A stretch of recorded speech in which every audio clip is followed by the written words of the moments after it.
Hello students, मैं math teacher Mukesh Kumar. Welcome in my maths class. आज math की 10th class में वर्कशीट नंबर 24 है और इसमें चैप्टर 6 ट्राइंगल्स। तो उसका टॉपिक है सिमिलर ट्राइंगल्स, समरूप त्रिभुज एंड इंट्रोडक्शन का परिचय, यानी समरूप त्रिभुज का परिचय। तो स्टूडेंट्स पहले सिमिलर ट्राइंगल्स के बारे में जानकारी करते हैं। देखिए सिमिलर ट्राइंगल्स में क्या होगा, इसमें दो ट्राइंगल होंगे, जैसे एक ट्राइंगल ये दिया हुआ और दूसरा ट्राइंगल ये दिया हुआ। दो ट्राइंगल दिए हुए हैं, इसमें आप देख रहे होंगे तो दोनों में क्या है, सेम शेप है। ये ध्यान से रखना, दोनों की जो शेप है उनकी, शेप का मतलब उनका आकार तो सेम है, लेकिन साइज दोनों का डिफरेंट है। साइज डिफरेंट है तो इस टाइप की जो भी फिगर होंगी, यानी जिसमें क्या होगा, शेप तो एक जैसी होगी और साइज उनका डिफरेंट होगा। ये दो चीज़ आपको समझनी है, क्योंकि एमसीक्यू के टाइप के क्वेश्चन में इस टाइप के क्वेश्चन बहुत आएंगे। तो सेम शेप और डिफरेंट साइज, इन्हें सिमिलर ट्राइंगल यानी समरूप त्रिभुज बोलेंगे। इसमें इससे पहले 9th क्लास में पढ़ा था आपने, वहाँ कनग्रुएंट ट्राइंगल थे, सर्वाग्रसम त्रिभुज। तो देखिए जैसे इसमें आप ये इयरिंग्स देख रहे हैं, आप बिल्कुल एक जैसे हैं। तो उसमें क्या, जो 9th क्लास में पढ़ा था उसमें शेप और साइज दोनों इक्वल थे।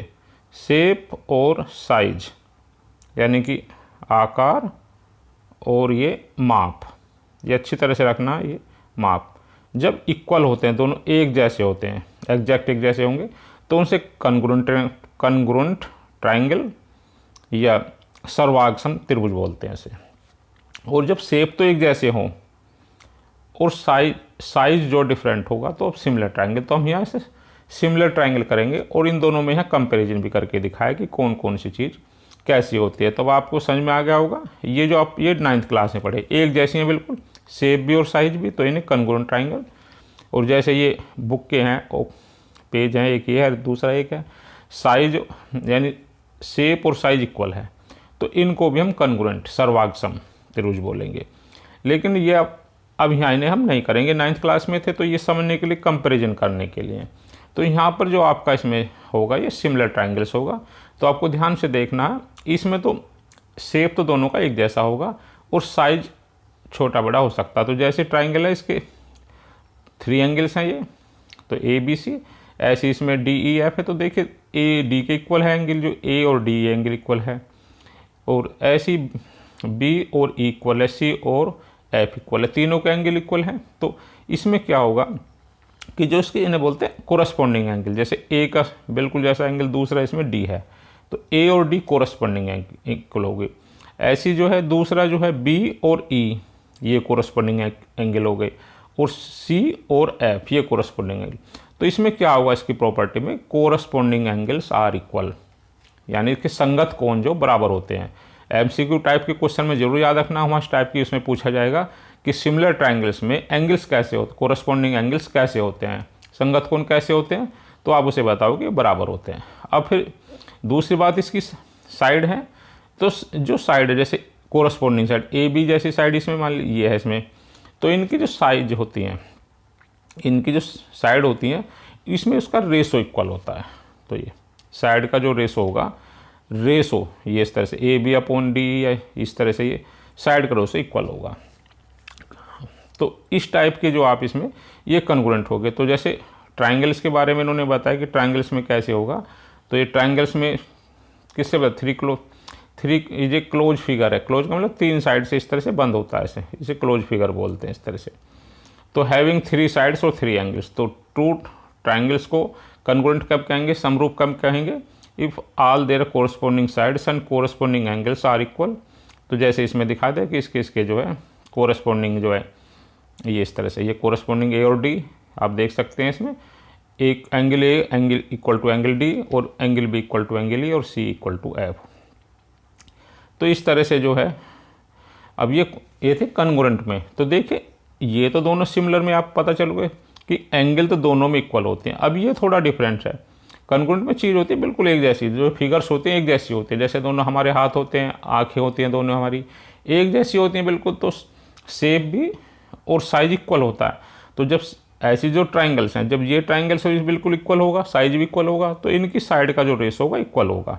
जैसे A B equal to D और B C equal to D F. Congruent में 9th क्लास वाला चैप्टर था इसमें, कि इसमें जो साइड होंगी दोनों की, इसकी कोरस्पोंडिंग साइड इसके इक्वल होगी और दूसरे की इक्वल होगी और थर्ड की इक्वल होगी। लेकिन जब अब हम पढ़ेंगे सिमिलर ट्रायंगल में, उनमें रेशो इक्वल होगा और यहाँ साइड इसमें कॉन्ग्रुएंट में इक्वल होंगी, यानी सर्वांग सम में त्रिभुज की जो भुजाओं की लंबाई बराबर होगी। तो अब इसमें कुछ क्वेश्चन दिए हैं स्टूडेंट्स, तो इन क्वेश्चन को करते हैं, अच्छे क्वेश्चन हैं। तो देखिए क्वेश्चन नंबर 1 पर चलते हैं। ये इसमें क्वेश्चन नंबर 1 में जो कुछ फिगर दी हुई हैं तो उनको आपको देख के बताना है कि ये कैसे हैं। तो इसमें देखिए ये क्वेश्चन फर्स्ट है इसका, ये which of the following examples of congruent figure. अब ये हिंदी, इसमें तो कॉन्ग्रुएंट सर्वांग सम पूछा है, लेकिन जो इसका हिंदी वर्जन है उसमें ये सिमिलर पूछा, सिमिलर फिगर्स है। तो ये सिमिलर फिगर्स का ही होना चाहिए, कॉन्ग्रुएंट गलत है इसमें। तो देखिए इसमें ये बताना कि सिमिलर यानी समरूप जो है आकृति या कौन कौन सी हैं।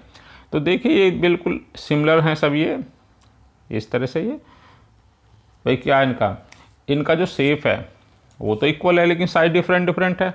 तो इसमें सभी जो हैं जितने भी आकृतियाँ ABCD वो सभी सिमिलर हैं आपकी, यानी समरूप हैं। ये ऑल सिमिलर है इसमें ABCD। तो ये अलग से भी लिख दिया, मैं देख सकते हैं इसमें कि ABCD सभी जो इसमें सिमिलर है।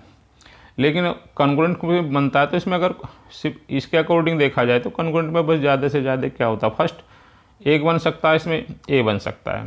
क्वेश्चन नंबर 2 पर चलेंगे। अब क्वेश्चन नंबर 2 में इसमें कुछ फिगर्स दी हुई हैं, आइडेंटी हेक्सागन है इसमें।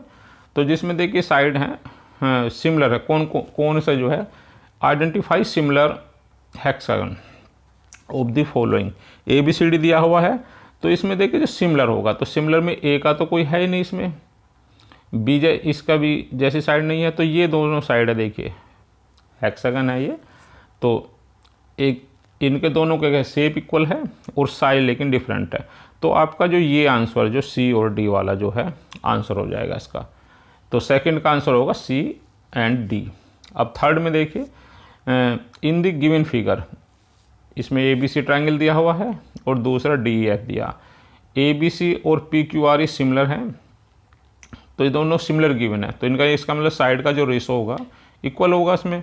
तो फाइंड द लेंथ PQ और QR। तो देखिए इसकी तो तीनों साइड दी हैं ABC की, और इसकी जो 1 साइड दिया, तो हम इनकी साइड को इक्वल करके लिख लेंगे इसमें। तो स्टूडेंट्स ये सोल्व किया क्वेश्चन है। तो देखिए इसे कैसे करेंगे, अच्छा क्वेश्चन है इस टाइप के क्वेश्चन। ABC और PQR इक्वल है, तो यानी कि AB की कोरस्पोंडिंग साइड शुरू के लिखते हैं PQ, फिर BC लिखेंगे, BC की कोरस्पोंडिंग QR और AC अपॉन PR। ये 3 साइड दी हैं और ये दिया, इनकी वैल्यू पुट कर देंगे।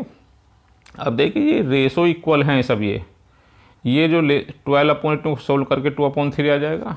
तो पहले तो फर्स्ट को 7/PQ को 2/3 को इक्वल कर लीजिए, इसे PQ की वैल्यू 10.5 हो जाएगी। यूनिट कोई दे नहीं तो यूनिट रहेगा इसमें।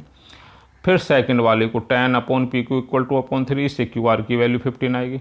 तो इसका आंसर जो होगा 10.5 और 15 जो है ये दोनों साइड हो जाएगी, यानी PQ की वैल्यू 10.5 और QR की वैल्यू 15 हो जाएगी। नेक्स्ट क्वेश्चन है इसमें, तो ये लिखा हुआ है आपका, और इसमें से क्वेश्चन 1 मार्क्स के पहले भी क्वेश्चन आते थे 1 मार्क्स के, और अब तो 1 मार्क्स के आ नहीं है, तो ये बहुत इंपॉर्टेंट है, इसे ध्यान से करना। देखिए ये फिल इन द ब्लैंक्स के क्वेश्चन थे इसमें। तो इसमें all circles are similar and circle having the same radii. देखिए जो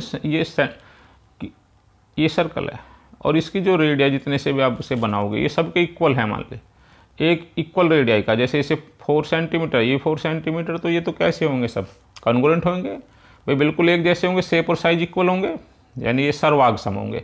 तो जिनमें इक्वल रेडियाई होगी यानी इनकी रेडियस जो होगी इक्वल होगी, तो क्या होंगे, कॉन्ग्रुएंट होंगे, तो यानी सर्वांग सम होंगे। तो फर्स्ट वाले में ध्यान से देखना, अगर आगे का ना देते ये कि रेडिया इक्वल नहीं है तो फिर ये सिमिलर होते हैं। ठीक है, क्यों अलग अलग, मतलब एक बड़ा हो जाता डिफरेंट रेडिया का और एक छोटा बन जाता, तो फिर ये कॉन्ग्रुएंट नहीं होते, फिर कैसे होते, सिमिलर ट्रायंगल होते, सिमिलर सर्कल होते, फिर सिमिलर हो जाते सर्कल्स। तो फर्स्ट में जो इक्वल रेडिया है तो इसके कैसे होंगे, कॉन्ग्रुएंट होंगे। तो फर्स्ट समझ में आएगा। अब सेकंड को देखिए, ऑल स्क्वायर आर सिमिलर। भाई स्क्वायर कैसे होते हैं, ये एक बड़ा जिनकी चारों साइड इक्वल हो, एक ये हो गया इसमें और ये भी, लेकिन डिफरेंट तो हो सकते हैं इसमें भाई। ये तो बताया नहीं कि उसकी साइड सब जो साइड है इक्वल होगी, तो कैसे होंगी, ये सिमिलर होंगी इसमें। एक ये बड़ा वर्ग है या स्क्वायर है और ये छोटा है, लेकिन बिल्कुल शेप तो जैसा, साइज डिफरेंट है, तो इस कैसे कहेंगे, सिमिलर होगा। समझ में आ गया। थर्ड है सभी त्रिभुज समरूप होते हैं, तो समरूप कैसे होंगे, समबाहु या इक्विलेटरल ट्राइंगल, इक्विलेटरल ट्राइंगल वाले जो होंगे समरूप होंगे। अब फोर्थ है इसमें 2 डिफरेंट एग्जाम्पल्स देने हैं, एक सिमिलर ट्राइंगल के देने हैं समरूप त्रिभुज के, कन्ग्रुएंट के। तो देखिए कन्ग्रुएंट में तो अभी इसमें बुक में दिया ही है, अभी आपको समझाए थे, एक एक करके देख लीजिए। तो सिमिलर ट्राइंगल्स है, तो सिमिलर ट्राइंगल्स में अभी हम कर रहे थे, एक स्क्वायर बड़ा हो जाएगा, एक छोटा, डिफरेंट साइड, भाई शेप तो इक्वल होना चाहिए, साइड की लंबाई भले अलग अलग हो, तो ये। और दूसरा सर्कल वृत्त भी ऐसे होगा, एक बड़ी रेडियस का बना दीजिए, एक छोटी रेडियस का बना दीजिए, तो ये दोनों सिमिलर फिगर्स हो गई। ऐसी कन्ग्रुएंट फिंगर्स में उसमें शेप और साइज इक्वल होगी, आकार और माप भी इक्वल होनी चाहिए। तो इसमें ये 2 ही दे रखा है, इसमें पेयर ऑफ इयरिंग्स दे रखा, और एक पेज का है, नोटबुक का कोई पेज है, 2 खाली पेज हैं, वो एक जैसे होंगे, या बहुत सारे और एग्जाम्पल भी दे सकते हो आप उसमें। तो स्टूडेंट्स ये वर्कशीट कंप्लीट करके भेजनी है, और इसमें बुक में क्वेश्चन दिए हैं, उन्हें भी ठीक से करके भेजना। Thanks student.